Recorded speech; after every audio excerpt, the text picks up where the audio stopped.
My stepsister Maya was brutally assaulted in front of everyone by her husband, and when I tried to step in and protect her, I ended up paralyzed. My stepmom pleaded with me not to file any charges. Her boyfriend threatened that if I didn't take legal action against his wife, he'd ditch her and marry Maya instead. It's tough for a woman to find a wealthy guy, and if I support Maya now, she'll have my back down the line. I fought hard not to go along, but my dad gave me a hard slap, sending me sprawling onto the bed. You're already a hassle as a cripple. Serves you right. They made me sign a statement forgiving him, and Maya got what she wanted, marrying into money. Meanwhile, my parents quickly had more kids to keep the family name going. As for me, I was left to fend for myself in the basement. When I finally opened my eyes, I was back to the day Maya was publicly beaten by her husband. Jess, hurry, save your sister. She's mixed up with some thugs. The voice snapped me back to reality as I woke up in the dark. Stepmom was holding my hand, tears streaming down her face, begging me to rescue her daughter, Maya. Bright sunlight streamed in, warming me and reminding me how long I'd been stuck in that dark basement. Jess, what are you thinking? Go help. Your sister's in deep trouble. She pulled me, rushing me to the door. It all hit me. I had a second chance. It was the afternoon my stepmom told me Maya was targeted by some thugs because of her looks before I got tangled in their story, rushing over only to find Maya wasn't dealing with thugs. Instead, she was being taken down as the other woman by her wife, who wasn't someone to mess with and had called in backup to surround the place. Afraid her reputation would be trashed if the cops got involved, Maya tricked me into helping her. Even knowing the truth, I tried to talk to her wife, arguing that Maya didn't know about his marriage. The wife started to soften, agreeing to let Maya leave. But then Maya, trying to act tough, said, I knew you'd let me go. You wouldn't dare mess with me. Ryan will divorce you and marry me. You're just a washed-up ex-wife now. The wife's crew, hearing Maya's cocky attitude, couldn't hold back. I had to protect Maya, letting her escape while taking the beating that left me paralyzed. Although I was paralyzed, my injuries weren't that severe. Doctors said I might walk again with rehab, but it was pricey. Money wasn't my main worry. They owed me since I didn't fight back, knowing Maya was in the wrong. I planned to sue for my medical bills, but halfway through, my stepmom barged in, demanding I drop the case. Sign this. Don't go after those who hurt you. I refused, needing the money for treatment. You think we can cover those costs? I can't sign. She then knelt beside me, crying, Jess, I know you're pissed at me, but don't wreck Maya's future out of spite. Her boyfriend will marry her if you don't sue his wife. Help her now, and she'll take care of you later. And what about my legs? Without treatment, I'll be paralyzed for life.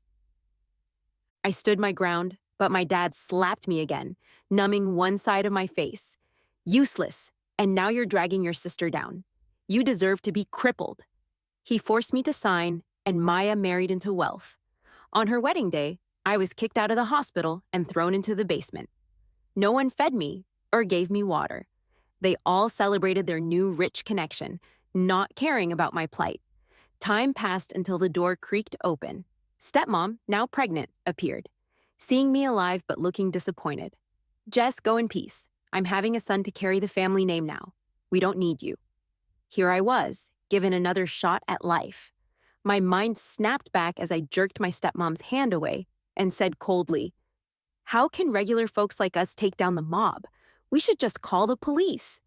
Stepmom was stunned, clearly not expecting me to stand up to her. But she's your little sister. You don't care about her well-being. Jess, how can you be so selfish? Little sister? You mean Maya, from another mother and father.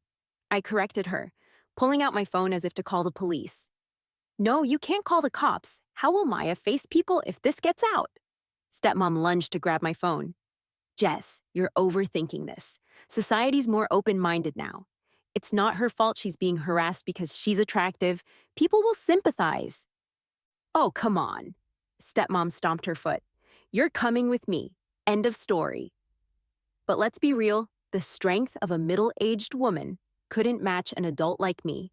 I gave her a little shove, almost making her stumble back. I'm not feeling well today, so I can't help my sister. Sada, you can choose whether to call the cops or find someone else to save her. Stepmom shot me an angry glare, realizing she couldn't manipulate me this time. She stormed off, grumbling as she left. Looking out the window, I saw her rushing away, but she wasn't heading to where Maya was caught. In my past life, she drove me there, only to hide in the car out of fear like a coward. In this life, without me as the fall guy, she ditched her own daughter without hesitation. I hesitated but decided to head to the scene where Maya was getting busted. After all, I wanted to see her being scorned by her wife firsthand.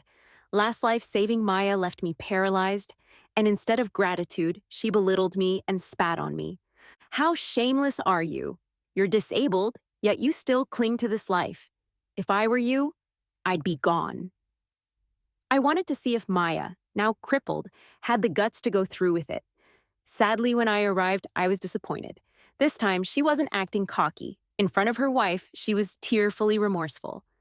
Sis, I know I was wrong, but I love Ryan too much to control myself. The cheating man stood by Maya. We know it's hurtful, but you need to realize I'm not in love with you anymore. Let's just part ways amicably. Turns out he was there all along. He just didn't show up last time. The drama ended with Maya getting slapped twice and her wife leaving with her crew. The next morning, our door was hammered on. Half asleep, I opened it to see stepmom and Maya with a swollen cheek. Jess, I brought your sister to see you.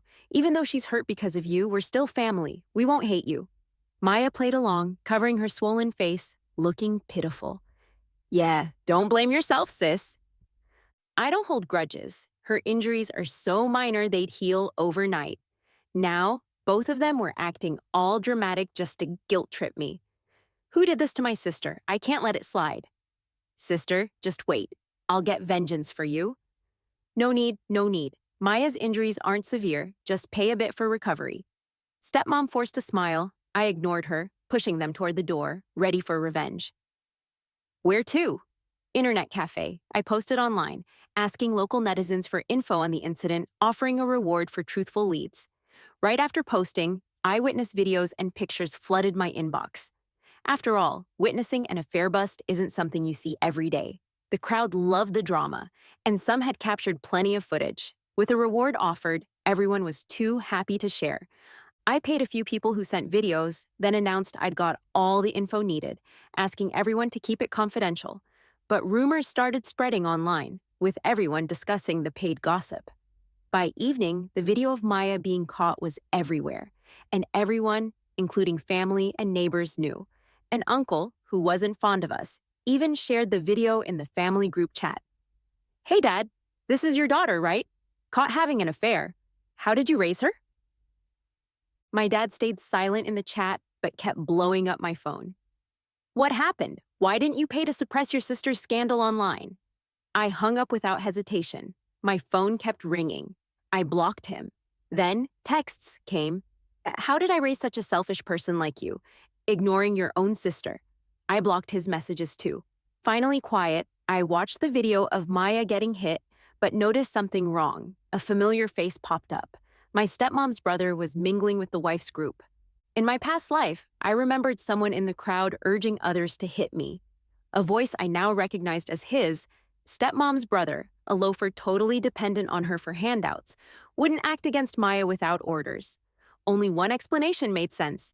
He stirred the mob under stepmom's command, targeting me. Thinking back to my previous life, scenes played in my mind.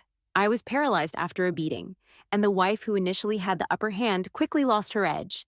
In the end, she had no choice but to agree to a peaceful divorce with that cheating guy, and they split the assets. Meanwhile, Maya got her wish and married into a wealthy family, throwing a lavish wedding.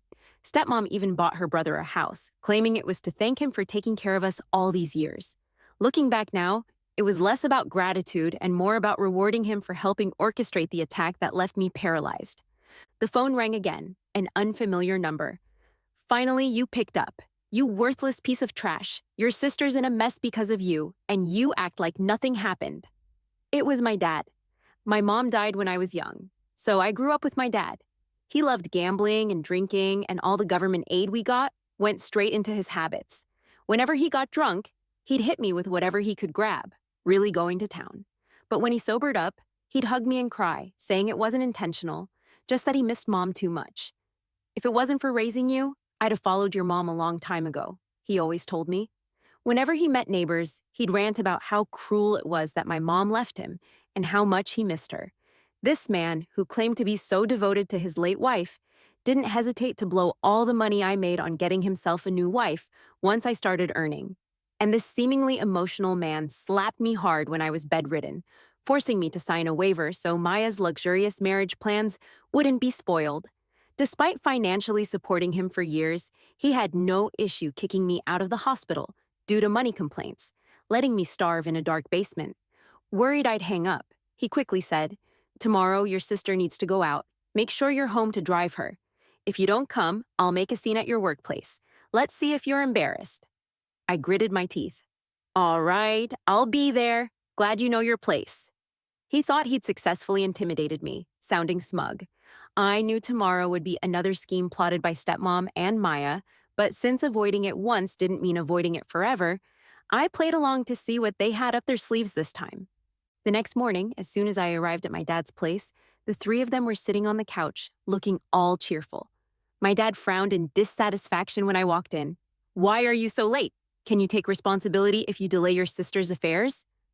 "Oh, it's fine. Maya must be busy too, and I'm already grateful she's helping to drive me around."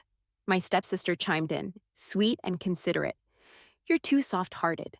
A younger sister shouldn't always be letting her older sister off the hook like this. It's my fault for not teaching her better before," my dad said, clearly moved by her act. "Are we going or not?" "I've got things to do." "Yeah, let's go." Maya, with her rented designer bag, casually settled into my car and gave a location. It was an old, rundown neighborhood with loose security, easy to drive into. When we got there, I opened the car door and told her to get out. But she turned back, opened my door with a gentle smile, and said, "Jess, thanks for the ride. Come in and have some tea." "No thanks, I've got things to do." "Sis, are you mad at me?" "I'm sorry for troubling you. I just want to work hard so our family has a good life. But for now, I have to disturb you." She looked like she was tearing up, but her grip on my sleeve was tight. According to their plan, that tea was something I had to drink. I feigned reluctance and got out of the car. "All right, I'll come in." Satisfied, she smiled. She led me through the complex, up flights of stairs in the old building until we were out of breath. Stopping at door 502, she opened it with excitement, peering over her shoulder. I saw a group of people waiting inside. At the center was the ex-wife of the cheating guy. Feigning fear, Maya hid behind me and whispered, "Sis, what do we do?" "This is the same group from last time. Let's escape." "I had a gift for you in this room, but now it's impossible to give it to you. It's my fault. Okay, let's get out of here." "What kind of gift could be in this shabby place?" Let's go, let's go." "What?" she stammered, taken aback. "No way." As I tried to pull her down the stairs, she released my hand, saying, "That gift took me forever to prepare for Maya. I can't let it go to these gangsters." Her uncle's voice then echoed from inside. "Who are you calling gangsters? Get over here and speak up." Seizing the opportunity, Maya dragged me inside. I let her pull me in, finding nearly 20 people cramped in the tight space. She boldly taunted, "The one not loved is the mistress. You gangsters can't keep your man's heart, so you show off with some thug." It was unfolding just like last time. Her uncle loudly yelled, "Shamelessly bold after all you've done. Guys, get her!" Provoked by Maya and egged on by her uncle, the crowd couldn't hold back and rushed forward. Maya pushed me deeper into the room, trying to escape. Too bad for her. I came prepared. In the blink of an eye, as she turned around, I yanked her back sharply and used her to block the beer bottle aimed at my head. Maya let out a piercing scream and then collapsed limply to the ground. Seeing her knocked out, everyone else panicked and started dropping their weapons, trying to flee. Everything was exactly like in my past life, except this time it was Maya who got hurt, not me. I quickly shut the door with a flick of my wrist. Someone's hurt, and we don't know if they'll make it. No one's leaving until we find out who did this. The original wife snapped out of her shock and stood up from the couch, walking over to me. "I called these people. Whatever happens, it's on me. Let them go, and we can talk compensation." I wasn't surprised by her reaction from my previous life. She would do anything to keep these people out of trouble, even missing the chance to kick the jerk out clean for my forgiveness. It really showed her character. Miss Lisa, are you sure it was your relative who did this? What do you even mean by that? Hearing this, my stepmom's brother's face went pale with shock, and he hung his head, hoping not to get noticed. But I wasn't giving him any chance to play dead. I pointed at him directly. I saw it clearly. It was him. Are you sure he's your relative? The original wife followed my finger, looking puzzled. Is he a friend someone called? The men exchanged looks, all saying they didn't know him. My stepmom's brother was getting nervous, glancing around trying to find someone to side with, but no one wanted that trouble. Finally, he stammered, I think I went to the wrong place. My friend told me to come for support but didn't give an address. I saw a big group and joined in. Didn't think I got it wrong. Wrong place. You've been here all this time and still can't tell if they're your friends. I noticed him straight away when we came in. You were the first to say fight and the one swinging the beer bottle. Hearing me, people around started looking at him with suspicion. I really came to the wrong place. She was just so provoking. Isn't that just human nature? Oh, really? Didn't you say a friend asked you to come for support? Show the chat logs then. He had nothing more to say. Mumbling for a while, he couldn't come up with a single excuse. The crowd finally understood. This jerk, he just mixed in to get us in trouble. I thought he looked unfamiliar, but figured he was someone's buddy helping out. Almost got into big trouble. One of the more impulsive guys grabbed him by the collar. Spill it. Why are you here to mess with us? My stepmom's brother showed some backbone and clammed up despite the pressing. I watched their little drama with cold indifference, only pretending to remind them when I saw that Maya's bleeding had stopped. Stop bickering, and let's get her to the hospital. The heated crowd finally remembered there was someone sprawled on the floor, and this punk. Send him to the cops. You can all leave now. No cameras here, and you didn't do anything. The original wife and her group looked at me, surprised. I didn't explain further. We'll talk when we get the chance. Seeing that I was letting everyone else go, blaming him, my stepmom's brother couldn't hold it in. Jess, look closely. I'm your uncle. How can you side with outsiders to harm me? Uncle? My mom is an only child. How could you be my uncle? Your stepmom's brother, her actual uncle. He pointed to my unconscious Maya on the ground. Impossible. No real uncle would harm his niece like this. You're just lying because I don't know my stepmom's family well. You think you can fool me? Wait, I'll make sure you lose everything and end up in jail. I didn't want to hit her. Who knew you'd... He cut himself off, then switched to begging. Don't call the cops. I'll have your stepmom explain everything. So, you just don't want me to call the cops so you can run off, huh?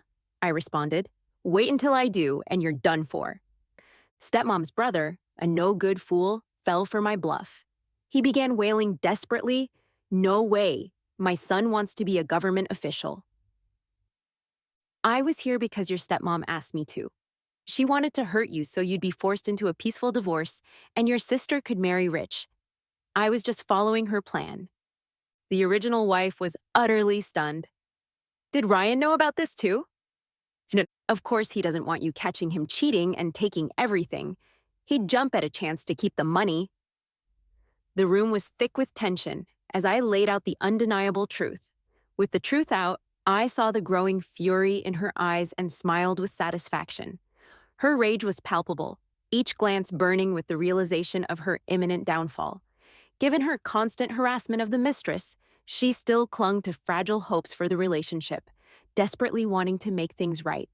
She believed that by manipulating the mistress, she could salvage what was left of her crumbling facade. Only by spilling everything, ensuring the wealthy man Maya had snagged went bankrupt, would I truly shatter her intricate schemes and expose her true nature. With everything laid bare, I finally pulled out my phone to dial 911. The decision weighed heavily on me, but it was necessary. This time, Maya's injuries weren't as severe as mine in the past, yet the scars ran deeper. She only had a concussion and would recover with some rest, physically speaking. What she couldn't accept was the scarring of her pride and reputation. Stepmom's brother had smashed the bottle on her head. and the shards had cut her face, leaving visible marks that would serve as a constant reminder of the betrayal and violence she endured. As her mother quietly comforted her in the sterile hospital room, she whispered, "Don't worry. Technology's advanced now. A little surgery can fix this scar." Her voice was soothing, almost mocking, in its calmness amidst the chaos. "We'll make that woman agree to divorce, or no forgiveness," Maya yelled like a mad woman, her voice cracking with desperation and anger. "No, I'll make them pay for this. I'll never agree to settle." Her determination was fierce, but beneath it lay a vulnerability that few could see. Stepmom was about to say something more, her words lost to the rising storm of Maya's emotions. But Maya couldn't take it anymore. She jumped up, aiming to hit her own mother in a desperate attempt to regain control. However, because her concussion hadn't fully healed, she felt dizzy and disoriented. The world spun around her, and she ended up throwing up all over Stepmom, the contents of her stomach spilling out in a messy display. Stepmom's face turned green, with a mix of disgust and concern. She just spat out, "You have to listen to me today. Don't make a fuss over something so small. Marrying into a rich family is the most important thing," and left the room in a hurry, her heels clicking sharply against the hospital floor. Maya was left alone in the hospital room, sobbing loudly, her cries echoing off the white walls. After a while, she noticed me sitting on the bed next to her, my presence a silent testament to the turmoil we were both enduring. "Happy now? Look what you've done to me," she cried out, her voice breaking. "How are you going to make it up to me?"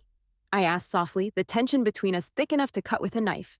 I smiled gently, masking the turmoil inside me. "I've got lots of compensation lined up for you, sis. This is just the beginning, so sit back and enjoy." My words were calculated, a mix of reassurance and hidden threats. Chaos reigned at home for the coming days.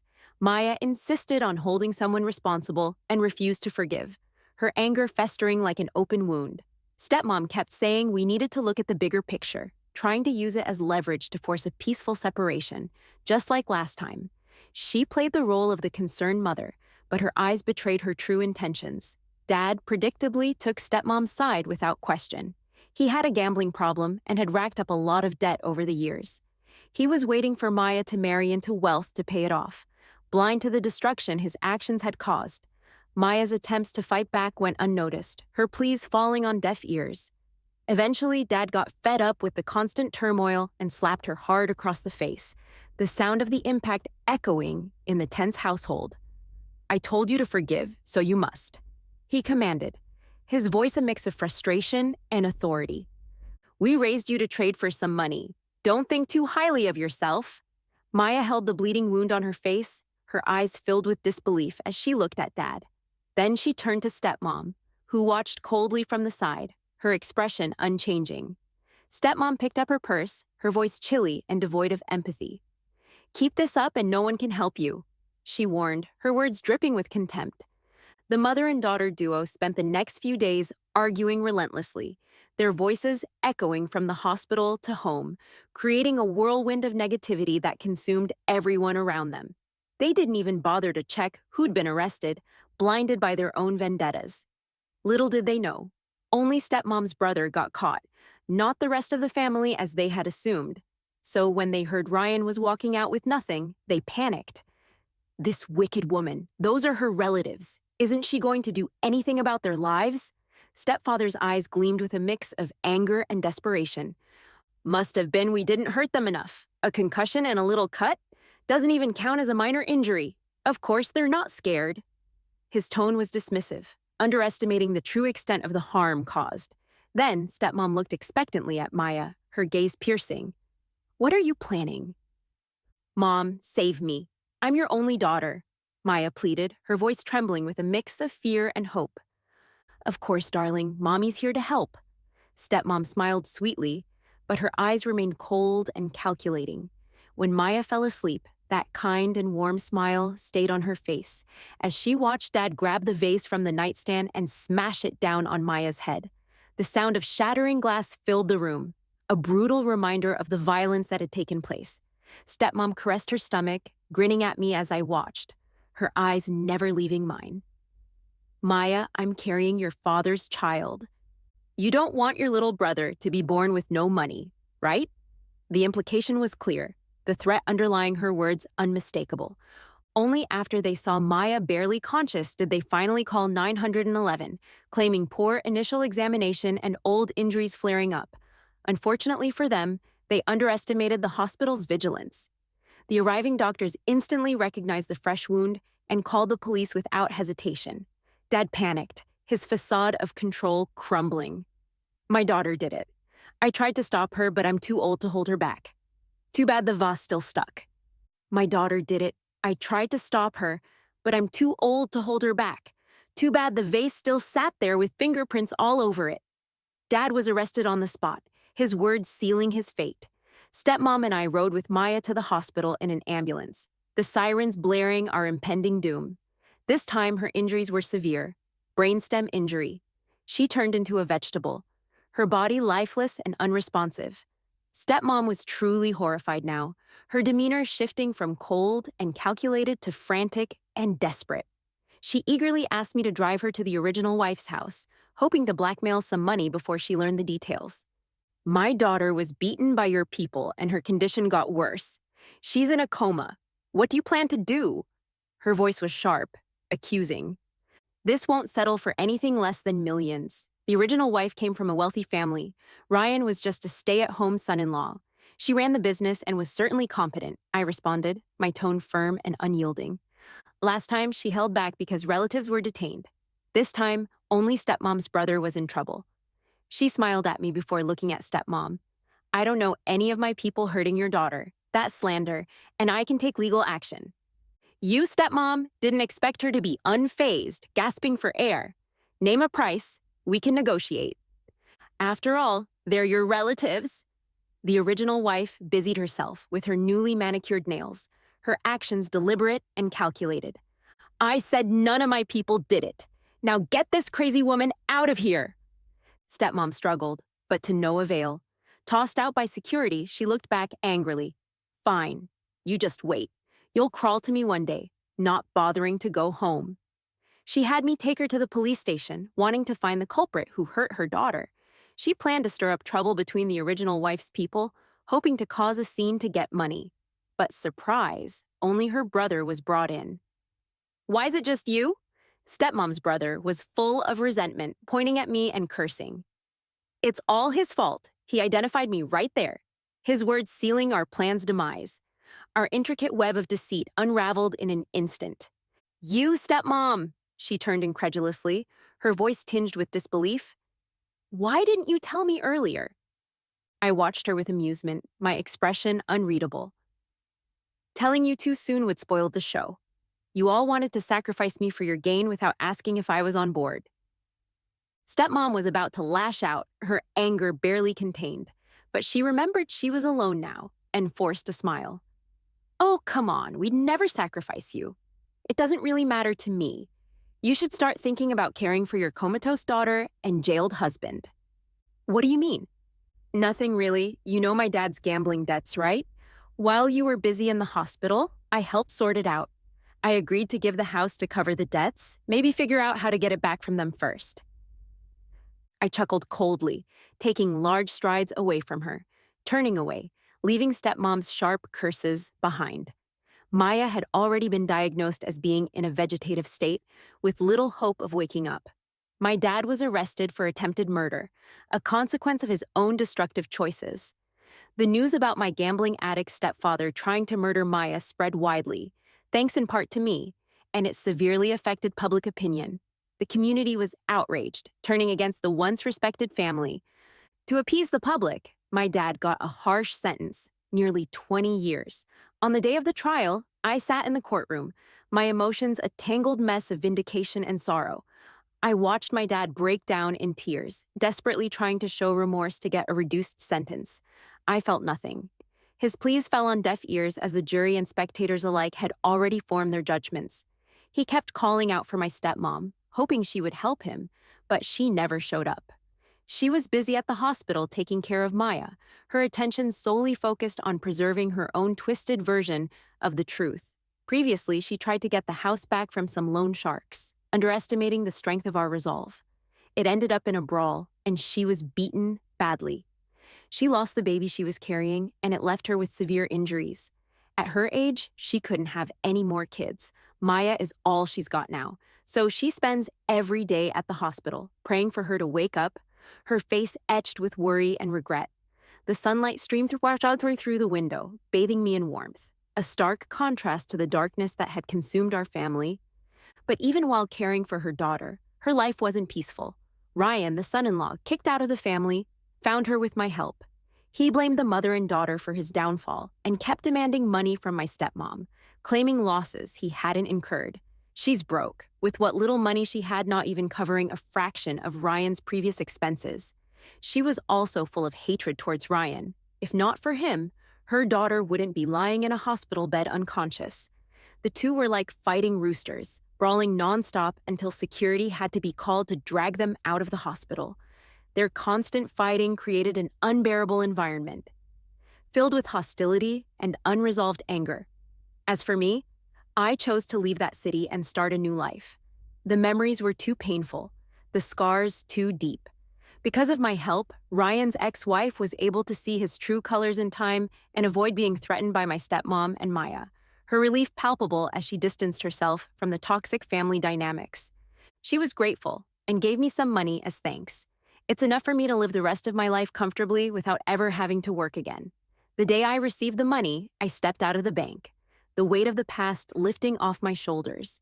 In the sunshine, I felt happier than ever, a sense of freedom washing over me. The future stretched out before me, full of possibilities and the promise of a fresh start, free from the shadows of betrayal and deceit that had once consumed my life.